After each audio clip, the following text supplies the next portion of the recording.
if you want something out of life, if you want to change yourself, if you want to acquire something, if there's some goal that you want to reach, that is really not easy as some people will make us feel. That living your dream, changing your behaviors, overcoming negative habits, it's challenging. It's hard. Most people go through life never discovering what their talents are. Most people never develop their talents. They have skills and abilities, but if you don't nurture them, if you don't develop them, they will never serve you. Your gifts can take you many places if you develop your gifts. Most of us don't like to do those things that come easy to us. I've always loved to talk to people. I decided, taking this advice, to develop my skills as a speaker. And my gift has developed and it's taken me many places. You have something that you brought to the universe.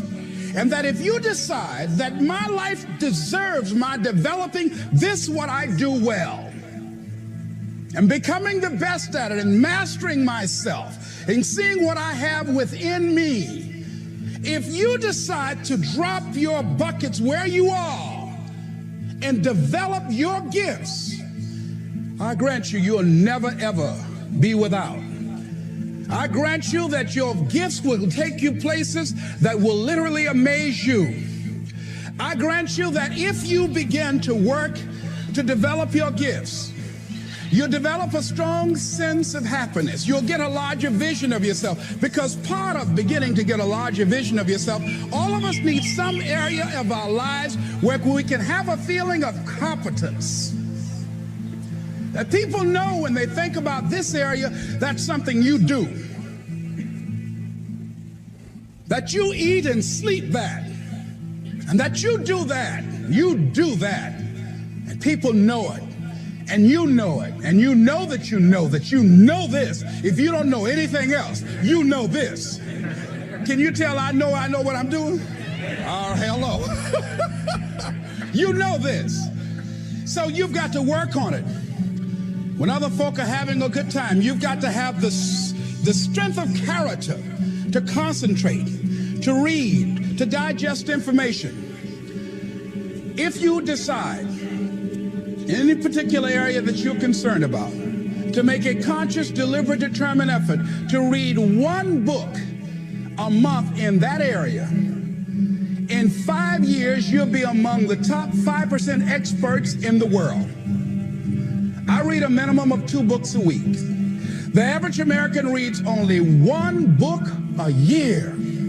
If you decide that area that you love, that you are going to master that particular area, in this era of accelerated change, overwhelming complexity, and tremendous competition, as you begin to develop and expand your skills and your talents and your vision of yourself, you will always be in control of your destiny.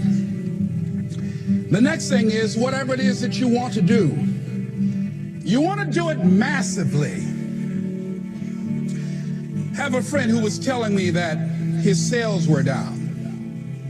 I said, well, how many phone calls you make a day? He said, 25. I said, double them.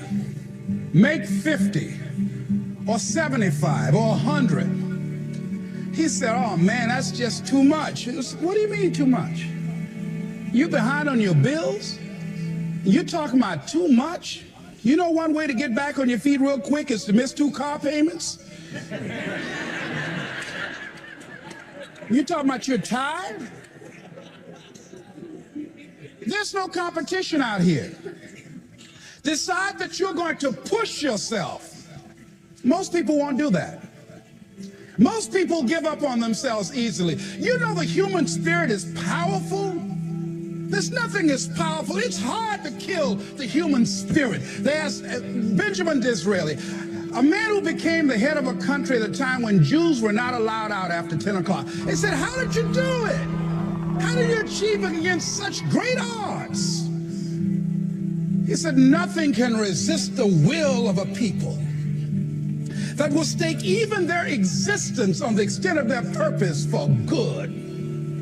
That when you have a made-up mind, when you decide that you want to do something, I was reading something the other day, he said the power to hold on in spite of everything, the power to endure, this is the winner's quality. The hunger, the ability to face defeat again and again without giving up. This is a winner's quality. You have that quality within you. When you're hungry, you don't care about the facts. You don't care about the odds. Doug Williams played for the Washington Redskins, quarterback. John Elway of the Denver Broncos in the Super Bowl. Everybody was talking about Elway, Elway. After the Super Bowl, when Doug Williams made a historic passing game, they asked him, said, how were you able, in spite of all of that negative publicity saying that you couldn't win, how did you do it? He said, I ignored my critics.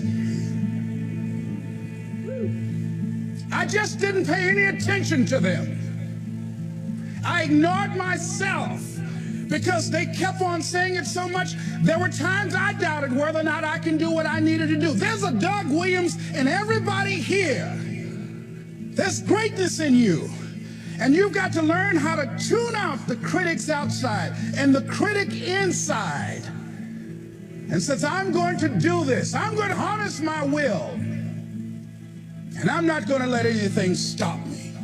I deserve this. I'm going to do it until. And this friend, I told him, said, start increasing your calls. I said, I make 100 calls a day. I got a callus in my ear. My ear's kind of dark. You can't see it, but it's there.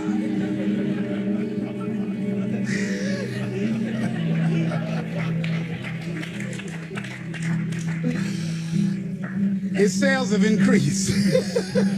He's working harder now. The other thing is that if you want something, you have got to be relentless. You've got to learn how to become resourceful. You've got to learn how to become creative. When crises strike in your life, and in the Chinese language, crises mean danger, but it also means opportunity. And this is an opportunity for you to grow. And you've got to be so relentless, regardless of what comes down the pike, that you're always looking for a way to get over, always looking for a way that you can break through, always looking for a way that you can win, always looking for a way that you can strike a telling blow. And pretty soon, I think there's some people watching us in the universe that say, wait, let's call a meeting over here. You know that guy Mustafa? Look at him down there. He won't stop. Just that fool don't know he can't get over. Look here. Why don't we do this? Let him go and let's mess with somebody else. Let him go on through.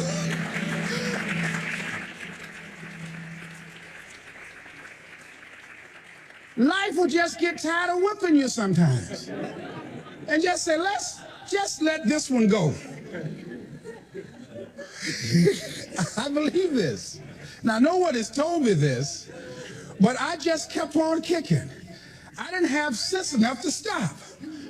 I was intelligently ignorant. I didn't know what I couldn't do. So I just tried anything. And the fascinating thing about life, because you can't get out of it alive, you might as well have a good time, you know? You might as well have a good time.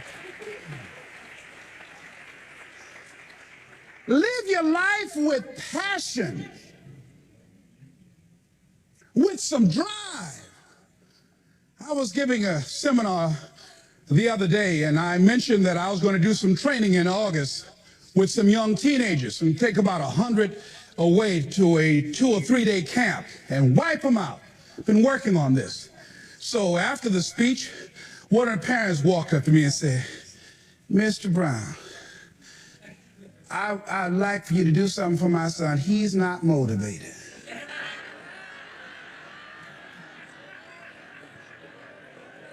I said, I wonder why.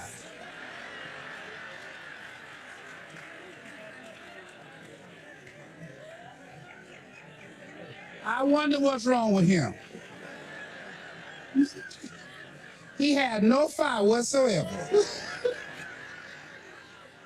See, what you do speak so loudly, folk can't hear what you're saying. And so if you don't have any fire, you've got to watch the people, the relationships that you develop. Have people of kindred mindsets. If you're around folk who are dead and negative all the time, they will affect you. You want people that are around you that have smiles on their faces, looking good.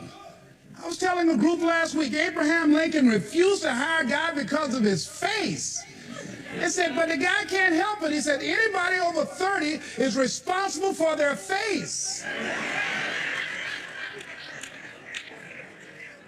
If you have some depressing face looking at you every day, it affects your blood pressure.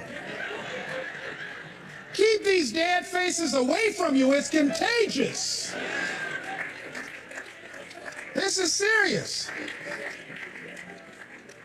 So you've got to watch your countenance, watch your face, have an uplifted expression, watch your body posture. All of these things affect you psychically. You got to be the kind of person that you are fearless. Fearless. Folk leave fearless people alone. There's some people walk through a neighborhood and every dog in the neighborhood would bark at them.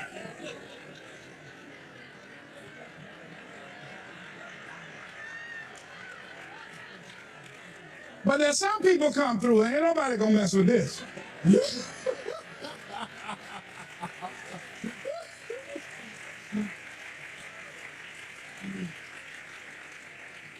You are unstoppable.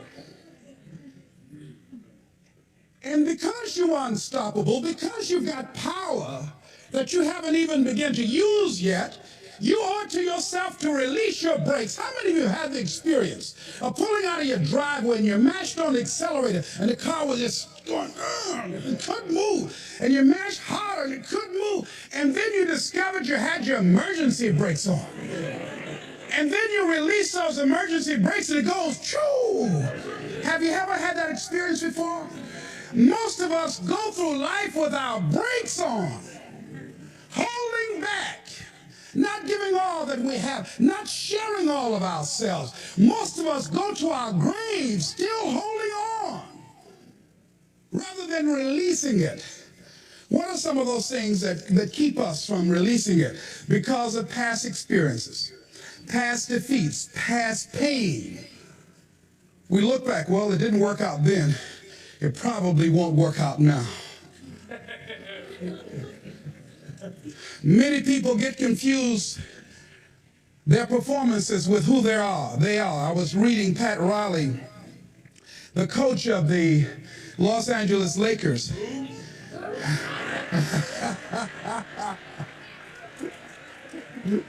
But you're going to like this quote here. After the Trailblazers had blown them out of the water, and I'm sure he said this last night, they asked him, how do you feel? He said, tonight we were exposed for what we are right now.